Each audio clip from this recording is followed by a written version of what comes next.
I'm here in Brussels at the EU Climate Pact event for the EU Climate Pact ambassadors. I'm an ambassador. I'm here with Ingmar Rentzhog, who is a Climate Pact partner.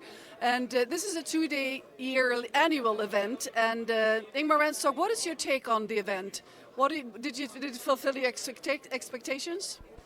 I think it was a very good event because there's so many people here. The room was very full. It's 1,200 EU Climate Pact ambassadors and that are sharing the message what the European Union are doing for climate and can also funnel in what the citizen in each country wants the EU to do more. So this is a great democracy project around climate action. And we listened to Wopke Hoekstra. We tried to get an interview with him, but he had to run to another meeting. So Ingmar, Wopke Hoekstra talked a lot about still pushing for climate action, even though we have a very difficult geopolitical situation. So what are your thoughts upon his speech, and also connected to what I know you are very interested in, using this need to rearm Europe, which is actually a white paper that came out today. Emphasizing the rearm structure. So what is your take on using this transition to push for more fossil-free army and transition? So first of all, I was a little bit surprised that Hoekstra were talking not so much about green transition and the pathway to a fossil-free future. He was much more talking about the current geopolitical situation, the security, and the need to rearm Europe. And he actually held a kind of fired up speech to the ambassadors where he advocated for everyone to understand that without having a free Europe, there will not be a climate action in Europe, and we can't take it for granted.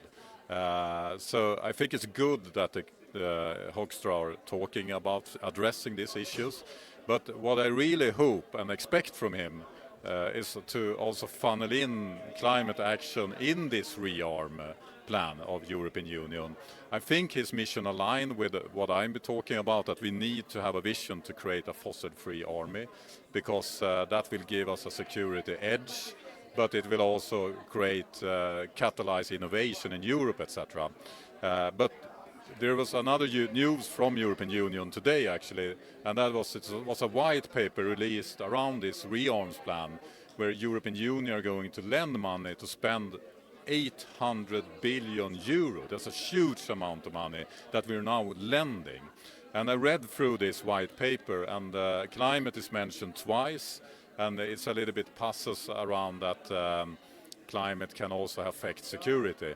It's nothing about how the military are supposed to use their procurement to actually, demand fossil-free, demand clean solutions, green solution when we do the rearms race.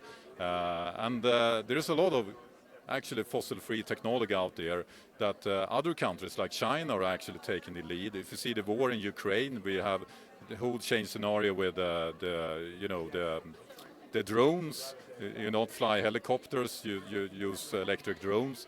So you can give it a competitive advantage, and it can also drive innovation.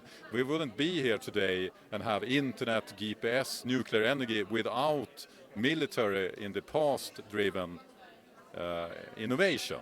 So if we are using those 800 lended money to drive also green innovation, we can, on the same time we are, threatening, making countries not to invade Europe, we can defend, democracy and all that.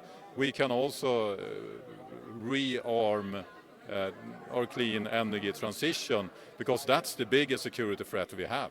I mean, we can avoid war, but we can't avoid the climate crisis if we don't go clean. And I think we can do both.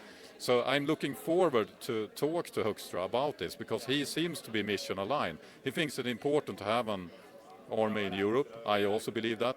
And he also is very much focusing on climate. That's his job, and I believe he's sincere about that. So I love to actually give Hoekstra those ideas, that have a vision of a fossil-free army that will give us that is how we can actually handle the situation more.